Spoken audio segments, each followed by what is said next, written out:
I'm going to summarize what I talked about in Chapter 6. And one of the logical questions would be is that if we got this TDG and we've got Western democracy over here, how do we go from here to over here?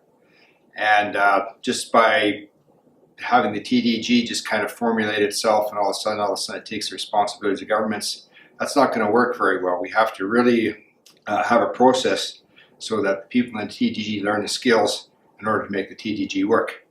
Now, what are the things that when we're building this TDG, what are the skills and attitudes that we need to develop? Okay, so the first one is that our voting practices here. In Western democracy, a lot of our collective voting decision is based on the leader of the party. If the people like the leader of the party, that party and that leader stands a pretty good chance of winning the election. And the TDG builders, early TDG builders, will have to get away from that. And they'll have to look to say, okay, I can vote for my neighborhood representative, and I'm looking for the qualities that I think will make a good neighborhood representative, and let that neighborhood representative take the voting to the next highest level. So we're not voting directly for the leader of the party in any sense in the TDG. And in fact, there are no political parties in the TDG. The other one, the second one that we have to do is that, aside from voting, is what's called a no electioneering.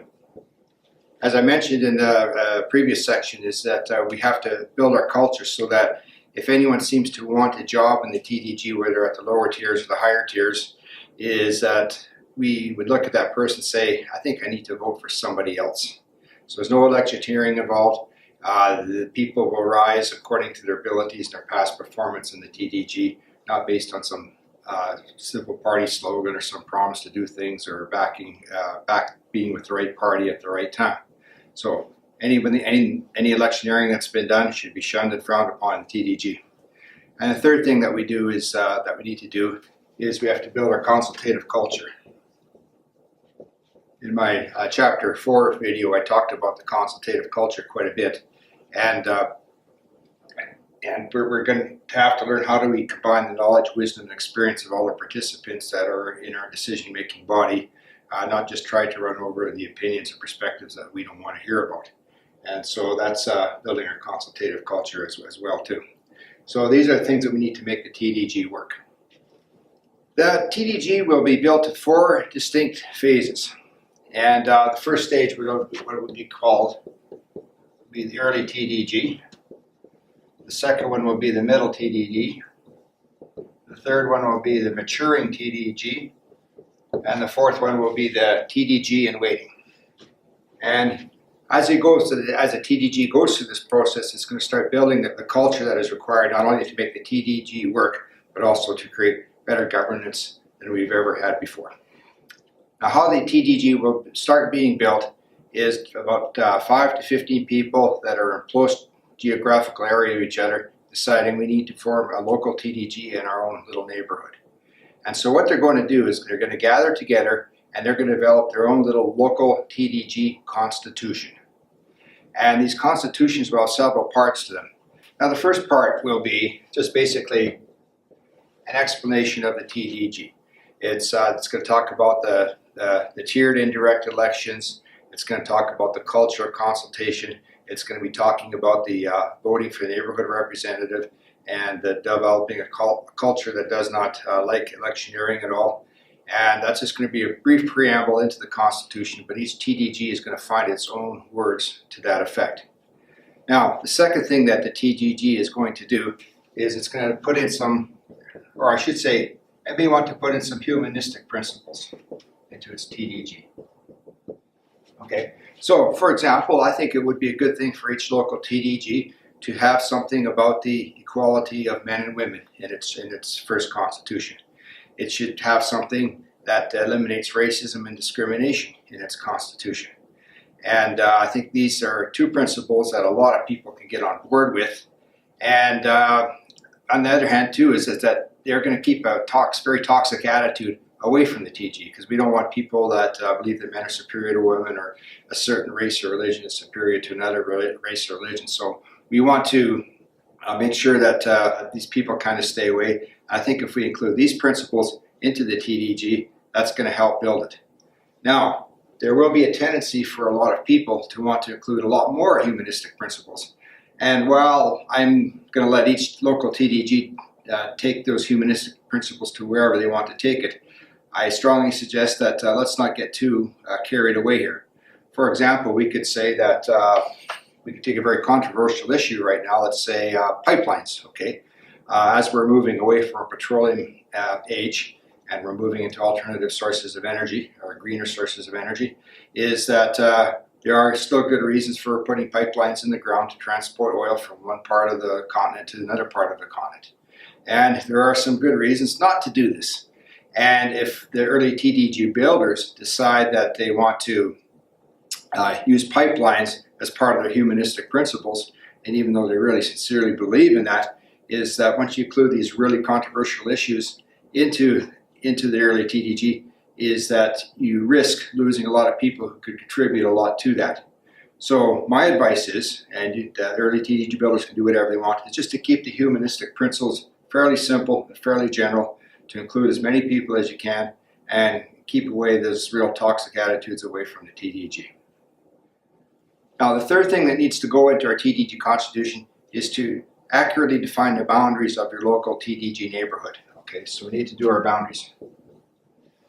Okay, so you want to look for some natural boundaries of your TDG neighborhood. Say, for example, a busy freeway or a busy highway, that might be something that can separate one neighborhood from the other. There may be some geographical features like a river or a ridge or a forest or something like that. And there may be some kind of social and economic boundaries, as, for example, like a residential area is kind of next to an industrial park, and it seems kind of silly to take the residential area that's on the opposite side of the industrial park to include that into the same TDG. So you're looking for some natural boundaries, and one thing that you can look at is to look at where the people are sending their children to school. Look at where they're shopping for food and other items, and to say, this is an opportunity for the neighbors to come and meet each other on the street, and to again learn something about each other's characters so they can vote wisely in the next TDG election. Okay.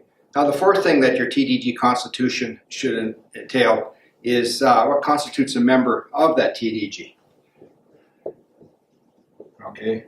Now for sure, members in the local TDG, they should be residents of the local TDG. We shouldn't have people that are far away that really don't live in the neighborhood being eligible to vote and be eligible to be voted for. So that we should be looking at a resident. But there are also some other things that we need to do to membership. So what should be the age group? There could be an argument that we can allow people at the age of 15 to be a member of the local TDG. And there could also be the argument, well, maybe they should wait until they're 25 before they can be a member. And anyways, each TDG will kind of figure this out for itself, where the membership level is. What constitutes the commitment each member must make? Should they pay a small fee? Should they have to sign a little form? Should they every year should they re-acknowledge their commitment to the TDG with signing another little form? Again, all TDGs will kind of develop their own little rules for what constitutes a membership. Now, at this point in the TDG building constitutions, we probably have about 5, maybe 8, maybe 12 people working on the constitution of the TDG. It's not yet formed its decision-making body yet, but the constitution building is kind of framing all this. And one of the things that the constitution should set up is the rules for electing this early TDG committee. Once the constitution has been set up and the first election has been conducted, it will be these early TDG committee that will be making most of the decisions, hopefully in consultation with the general membership. And this early TDG committee will be in place for 1 year, and then of course then they can be another election will be held, and maybe some new people will be added, some people will be replaced, but that's okay. So we need to get the rules for the early TDG committee. How many are there? What's their range of authority? What they can and can't do, and so on and so forth. Another important item for our constitution is that despite whatever great thinking that we do and a consultative approach to building our constitution, most TDs are likely to find a few things that are not working so well, and they will have to make changes to their constitution as they experiment a little bit into this new democratic process. And so one of the things that they need to do is to have an amending formula for the Constitution. So this amending formula should include a stipulation that the early TDG committee approves of the amendment to the Constitution, and also the general membership as well. So it has to have both these bodies have to go through it. It could be a 50% plus one vote, or it could be 2/3 vote. Again, each TDG is going to devise its own way to amend its own Constitution. Okay, the last thing that this Constitution will need is what I call a merging formula. To start with, all these little local TDGs are going to be independent entities. They're going to be working amongst themselves. But the idea is to get them to start working together, and they're going to start to merge, bring themselves together, and this neighborhood is going to vote for this neighborhood. And in that process, they're going to just figure out that they're going to need some new rules, and they're going to have to write a new constitution for this merged area. So what you need is you need a merging formula. We need a merging formula that allows these two TDGs to merge into one TDG. And that merging formula, it may have the same rules as the amending formula, or maybe not. We don't know yet. And if the TDG is to go through a merger process, then it needs approval of the general membership of both TDGs to effect that merger. Merging the early local TDGs is an important part of this TDG building process. Is eventually we want to get this into one system of governance, not a whole bunch of independent units. We have Neighborhood A, and they've got a significant portion of their residents as members of that local TDG, and their elections are being conducted fairly and honestly, and the people are respecting the decisions of those elections. They're respecting the decisions of the elected committee, and maybe it's time to start looking at expanding that TDG and merging it with another one. We have Area B here, we have Area C, and again, they have their own little TDG that's kind of evolving in a similar fashion, but probably in a different direction. They're trying different things out. And all three are kind of sitting and they're saying, okay, now it's time to, let's get together with one of our neighbors here. Let's start talking about a merger. So this group at A, it's election committee, and we sent some people, a delegation to the B or to C, and to find out which ones do we have a more likely chance of merging with. And let's just say that for this case here, A and B, it looks like they're ready to merge, and it looks like they've got some common ground for a merger. Now, you have to remember is that both A and B, they're going to have different constitutions, okay? And so they're going to have to take a look at each other's constitution, figure out what is working well, what is not working well, what should be working well in the merged area, okay? And so they're basically going to be writing a new constitution that may take elements from A and B, or may even take some new stuff altogether that hasn't even been thought of before. And they're going to create a unified version of A and B, and maybe just kind of work it like this. It all becomes one big body. And at this point too, is that they may decide is that we've got enough people now that we can put in the second tier. Or we've got enough that we may have some need for an official place for an advisor. And so they're going to rework their constitution. A and B, they're going to present this new constitution to the general membership of A. They're going to present this new constitution to the general membership of B. And again, A and B have to approve of that to get this new constitution and in fact this merged area. So A and B are now merged into one area. We'll just call that AB. And the next step, of course, would be once this merger gets settled down, is that they're going to start looking at merging with neighborhood C. Okay, so again, the two sides enter a discussion and the negotiations. They're looking at each other's constitutions, figuring out what worked, what didn't work, and how can they write a constitution that takes in the realities of this both merged area, and they would again go through a similar process. And so this is the process of how the TDG at the early stages is going to be built, is that we're just going to be gathering neighborhoods, and again, it's going to get bigger and bigger, and we're going to keep writing better constitutions to address the needs of those merged areas. Now, I should add that all these writings of these TDG constitutions and merging the TDGs is actually very good practice for developing your culture of consultation. So this is what we're trying to be. This is what we're trying to build here. Is this culture of consultation? All of our elected people in the TDGs have got this opportunity to say, here, we have to work together. Let's take a look. Let's listen to what other people are saying, especially those who've got little different opinions and perspectives than we have, and work together to build these new constitutions, to build these mergers, and that's building our culture of consultation that we need to make the TDG work. I'm going to give you a little bit of a warning here, is that we're building these TDG constitutions and doing these mergers, is that Western democracy has taught us that whatever opinions and perspectives that we hold within ourselves, and we like to think that we're superior than the people whose opinions and perspectives are a little bit different. We need to really understand that that's what we've been taught over these years.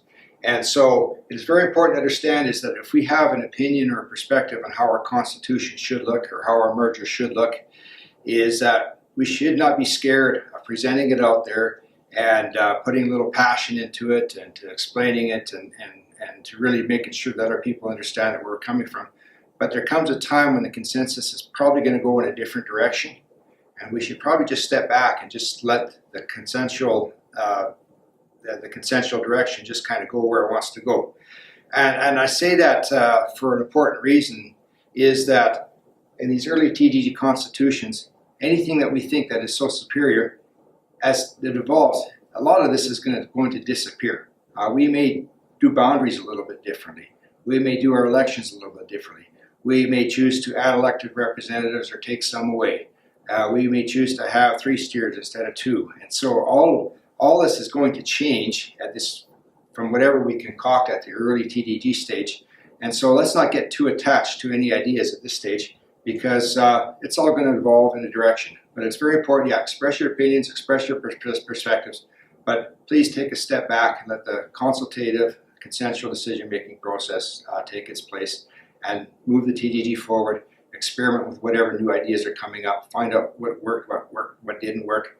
If it didn't work, then let's change it. When these mergers are taking effect and our TDG is getting bigger in geographical scope and everything seems to be working quite well, it will be kind of tempting to start commenting on various societal issues. Say, for example, like pipelines. Should we have them? Should we not have them? And I strongly advise the early TDG builders not to get into societal issues at this point. One is that it may be hard to find unity within your TDG to express an opinion, and so any energy that is spent on discussing these controversial issues just may be a waste of time, and it will take away focus from actually building the TDG itself for the future. And even if the elected bodies can somehow come to some kind of unity, is that they may not have the expertise or knowledge or all the facts or everything that's behind them to actually make a wise commentary on this decision. So they should just put their time and energy just working to building the TDG. Just stay away from the controversial issues at this time, even if you can find some unity. So focus on building the TDG. Focus on having well-run elections and great people being elected to those positions. Focus on the consultative culture that we want to build. And that's how we're going to build the TDG. All this other stuff will come later as we mature in our thinking. Now, the next stage to building the TDG is what I call the middle TDG. And there will be a time where the TD is growing. There's a lot of people who are members, and it's going to be a little bit easier to conduct its affairs under some kind of corporate entity rather than an ad hoc organization. And so there may be a time when we've got a TDG with 5 or 10 or 20 neighborhoods, and it says it's time to turn into a legal entity so that we can hire people, so we can rent office space, so that we can conduct our donations and have a bank account and all those things. And that will probably be one force that will cause a TDG to move from its early stage into its middle stage.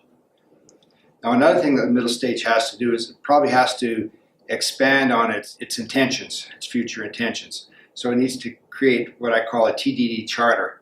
and it will explain the natures of the TDG for the general public, and probably in more detail than it did in its early constitutions.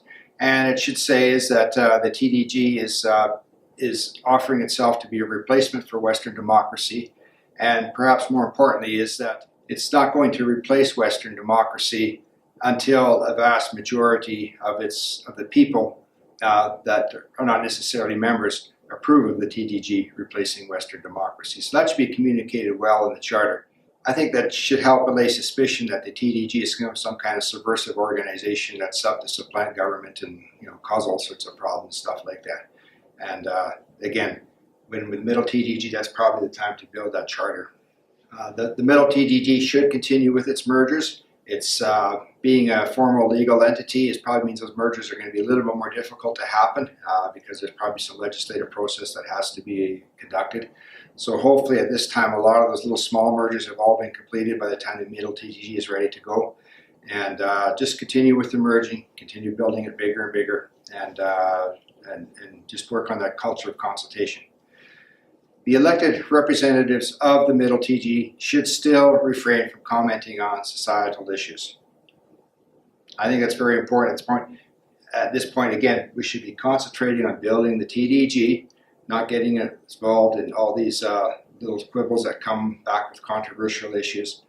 And to really understand is that we can't handle those controversial issues because our system of governance just does not have that consultative framework to work with yet.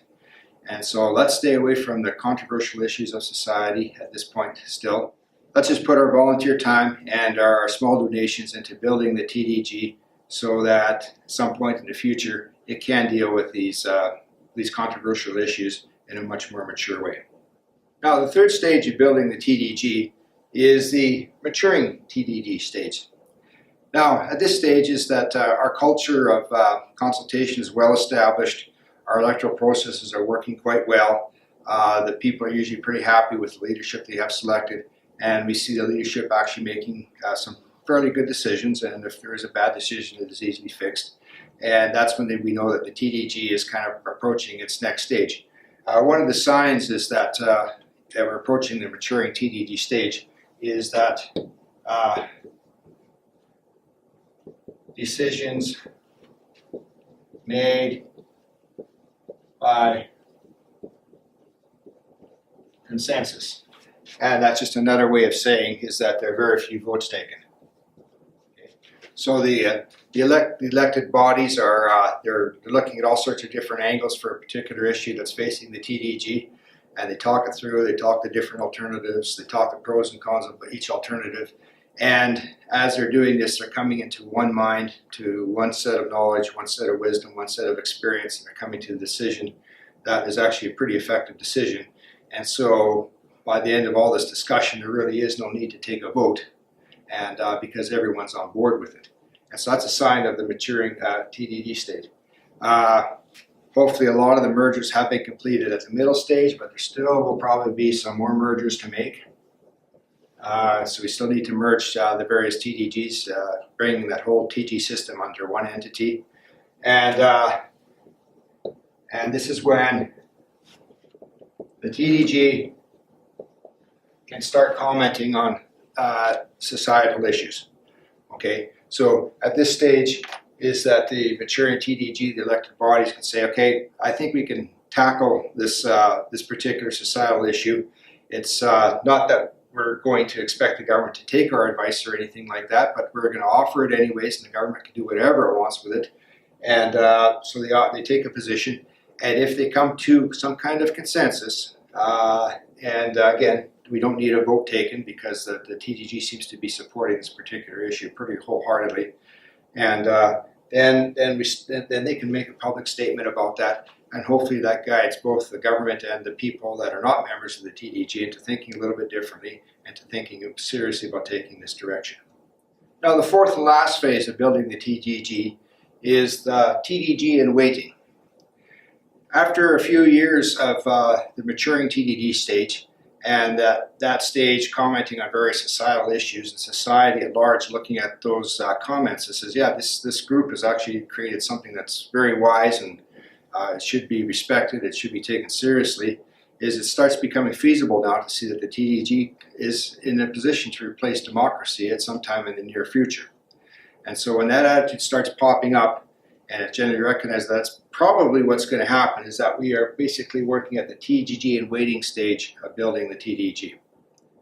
When the TDG reaches the TDG and waiting phase, it just start looking at the possibilities that it taking over government is probably going to be the next 5 to 10 years. And before it does that, it needs to get some kind of experience of being in government. It should start mirroring the various aspects of being in government. For example, it may want to appoint some individuals to watch over the Department of the Environment, or it may want to appoint some individuals to look at its legal systems, or it may want to appoint some individuals to look over its health systems. And so these people here is, as they're watching this very carefully, the various ministries of within government, and they're watching carefully and they're getting experience of how government is working, that will be valuable for the TDG in the waiting the future when it does take over governments.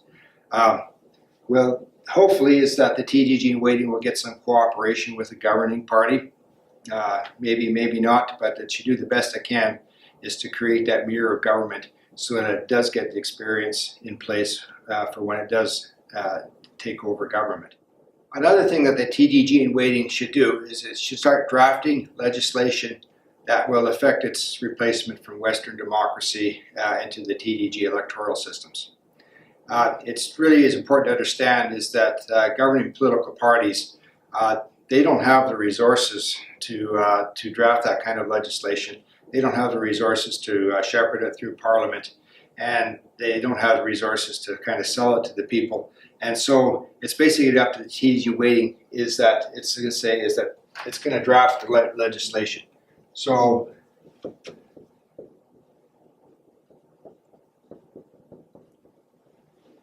now that sounds kind of like it makes it really easy, and actually this is going to be a very, very difficult task, because Western democracy has been built by a whole bunch of laws over the years, and to replace all of them at once is going to be kind of difficult. So the TDG in waiting is going to have to spend a lot of time and resources on setting up how do we draft this legislation that basically replaces all the electoral rules of Western democracy with the TDG rules.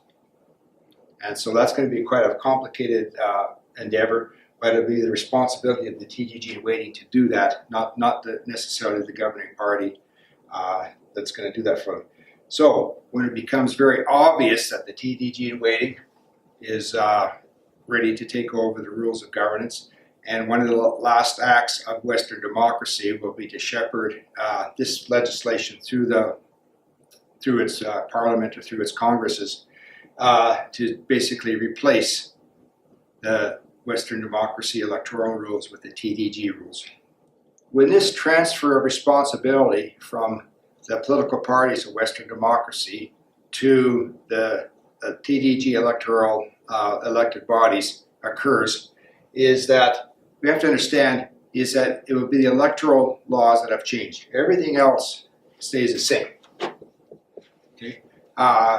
People will still have to pay their taxes based on the taxation laws of that society. People will still have to adhere to the traffic laws of that society. The criminal laws will still be applied. The civil laws will still be applied. There will be various government departments that are going to still continue to run. And it is just the electoral laws that are going to change at this point in time. Now, after the TDG has taken on the responsibility, then it can change these things as it feels needed, and hopefully with its more inclusive system of governance, it's going to create better legislative decisions for us, and they will be much more well respected, and society can move to more heights than it anticipated before the TDG came into place. So everything else stays the same as we're going through this electoral process. So what happens is that when we do through this transfer, it really won't be that much different when one political party takes office from another political party. Government itself will more or less run the same. It's the people that will be steering the ship. They're just going to be making a little different kind of directions than what we've been used to. So at some point in the future, we're going to have this big transfer of responsibility of governance, away from the political parties towards a TDG. And but how is this going to really start? Well, it's going to be starting by a few people in many neighborhoods. Okay, if this doesn't happen, a few people in many neighborhoods, the TDG is not going anywhere. So these people are going to be the early champions of the TDG. They're going to say, well, yeah, we got to get this going. It's going to be up to us to get it done. And so they're going to talk with their fellow neighbors. They're going to talk with their acquaintances in the neighborhood. They're going to have some discussion. They're going to find a few people to get together on a Monday night or a Saturday afternoon or whatever and say, okay, let's start building this constitution for our neighborhood. And let's see where this takes us. Now, for those early committed people to the TDG, I think they might have to spend about 10 to 20 hours per month on building this TDG. So on one hand, in our busy schedules that we all have, that sounds like quite a bit of time. On the other hand, I think a lot of us, if we really wanted this TDG to happen, we could spend that 10 to 20 hours. We'd find it somewhere to make it work out. And I'm hoping is that especially if we develop our culture of consultation earlier, is that we will find this a very fun and enjoyable task to do. And not only is it fun, we're actually helping to build a better world for the future. And so this is where we're going. So we have to spend about 10 to 20 hours a month. Okay, not a lot of time. And yeah, continue working with your families, continue working at your occupations, continue doing your volunteer work. You might have to sacrifice some of your recreational time or some of your volunteer work to spend some time on the TDG. But this is not an onerous amount of time that's going to take away from your life. Now, after you build your first early TDG constitution, and if you find yourself as one of the elected members of the early elected committee, you will continue to spend about 10 to 20 hours a month serving on that committee. Just let the issues happen as they happen, and there will be I don't think you'll need to do much more than that 20 hours a month for the first few years, and just work with it. Enjoy your time serving on the committee, and enjoy your part in helping to build a new world order. And what if you're not elected on that first TDG committee? Well, you're probably going to be spending about 10 to 20 hours per year. Okay, your part of the TDG was to build that first constitution. You're not elected, and well, your time involvement is not going to be as great. You know, you're looking at about 10 to 20 hours a year. By all means, is to when the early elected committee comes and asks for your opinion, you know, especially if you come to a town hall meeting, make a good effort to go. And not only be learning about the issues of the TDG, you'll be learning some of the people that are in your neighborhood that, you know, maybe they deserve your vote at the next annual election. And so it's very important to stay committed, but your involvement will be less, and there's nothing wrong with that. Some of you will be very happy that you're not elected, and some of you will be very happy that you are elected and you really enjoy this process. Whatever happens, just let it happen. And just enjoy building your TDG process. But it all starts by a few people. I can't make this work by myself.